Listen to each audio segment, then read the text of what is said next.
direktoriaus, šildymo sezonas jau prasidėjo, dar mėnuo nepraėjo. Sakykite, ką turėtų žinoti Raseinių gyventojai, ką jūs norėtumėte painformuoti, ką turėtų žinoti. Labadiena.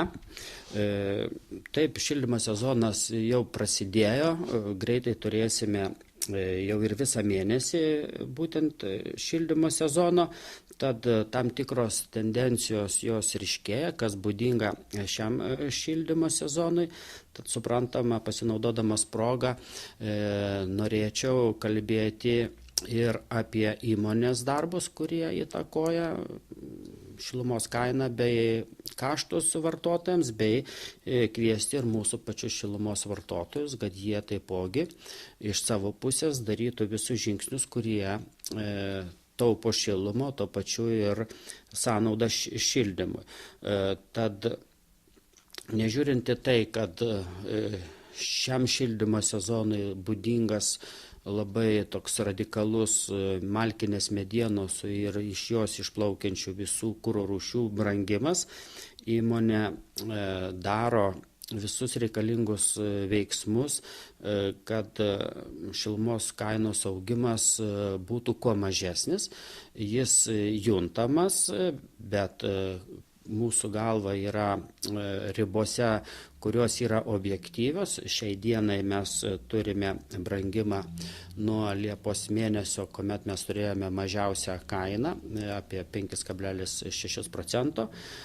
Tad biokuro ir kitų medžio kuro rūšių brangimas, žinoma, įtakos jos turės, tačiau darbai padaryti šiais metais, o planuoti gal dar anksčiau, leidžia mums amortizuoti biokuro brangimą ir manau, kad kažkokių tai drastiškų labai šilumos kainos augimų neturėtų būti. Labai tiksliai pasakyti, kokia ji bus, šiandien mes negalėtumėm drąsiai to įvardinti, nes kaip tik šiuo metu vyksta kainų kontrolės komisijoje mūsų šilumos kainos skaičiavimų patikra ir aš manau, kad mes už savaitės antros iš tikrųjų turėsime tikruosius skaičius ir bus galima susitikti ir painformuoti mūsų vartotojus. Tačiau apibendrinamas vis dėlto noriu pasakyti, kad įmonė ir toliau išliks tarp pigiausių įmonių šioje grupėje ir manau, kad mes būtent tokias pozicijas ir išlaikysim. Kažkur tai 10-15 vietoje turėtumėme mes būti.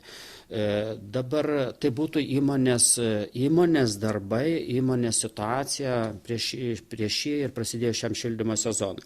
Tačiau kalbant apie įvairius brangimus, mes visada kalbame, kad visi mes turime daryti būtinuosius darbus, kad kažkaip tai mažinti tų brangimų įtaką būtent savo kaštams. Tad jeigu aš dabar įvardinu apie tai, ką įmonė konkrečiai daro, kad sumortizuoti žaliavų brangimą, tad lygiagrečiai mes norėtumėm prašyti, tą darome kiekvienais metais ir šiais metais norėtumėm prašyti mūsų gyventojų, kad jie ir toliau konstruktyviai žiūrėtų į patį šilumos vartojimą.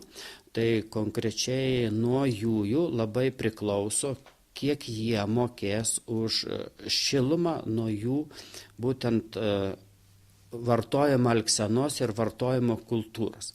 Įmonė kartu su savivaldybė išties atliko pastaraisiais metais didelį darbą renovuodama šilumos punktus ir dabar mes Raseiniuose turime 100% automatizuotus punktus ir gana efektyvius, sakykime, pagal šios dienos reikalavimus. Ariogaloje turime didžiąją daugumą, apie 95% tokių punktų. Viduklėje šis rodiklis mažesnis, bet ir santykinai ten ir vartotojų yra mažiau. Tad mes manome, kad technologiškai mes turime visas galimybės užtikrinti vartotojams patį efektyviausią būtent šilumos tiekimą, šilumos energijos vartojimo požiūrį. Tad įvardinamas apie šį atliktą renovavimo darbą šilumos punktų, norėčiau kviesti ir prašyti, kad išties vartotojai, ta bendruomenė namo, kuri gyvena, sakykime, tam sąlyginėme name, apsispręstų dėl šilumos parametrų. Ir toks skaičius, kuris galėtų iliustruoti galimybės dėl kaštų, galėtų būti ir toks.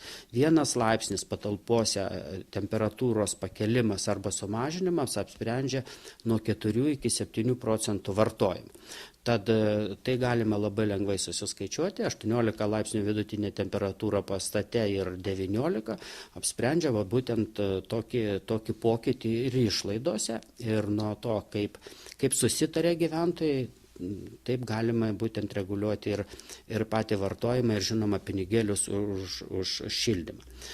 Tai būtų viena pozicija. Kita pozicija iš tikrųjų būtų tai, mes kartu galime ir pasidžiaugti, kad Raseiniuose mes jau turime gražių pavyzdžių, kuomet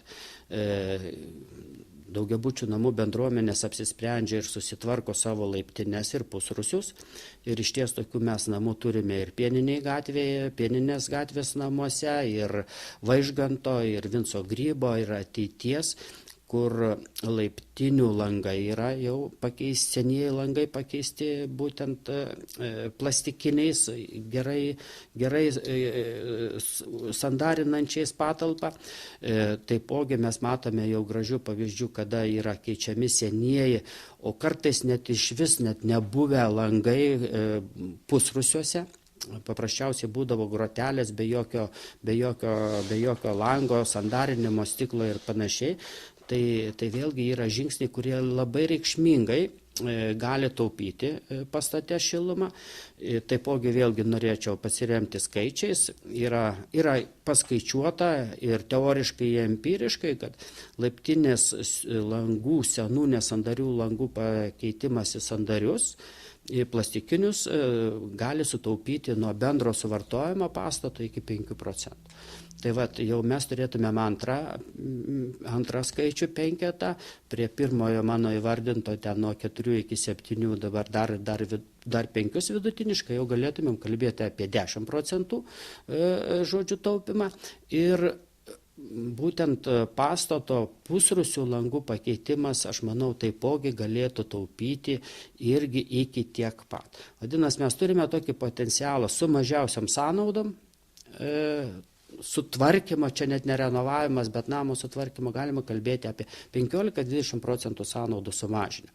O tai jau yra iš tikrųjų gana reikšmingi pinigai ir iš tikrųjų džiugu, kad jau mes turime tų pavyzdžių ir ne vieną, kada daugiabučių namų bendruomenės eina tą kryptimį. Belieka raginti ir visus kitus tuo gražiu pavyzdžiu sekti, pasikonsultuoti, kiek tai kainuoja ir mes padėtumėm palyginti, kiek tai atsimoka tos nereikšmingos investicijos ir pasiekti rezultatą, netgi prie tų sąlygų, kuomet mes matome, kad brangsta ir maistas, ir elektra, ir dalinai, ir šildymas brangsta, kad kažkaip tai efektyvinti vartojimą ir tokiu būdu turėti mažesnius kaštus.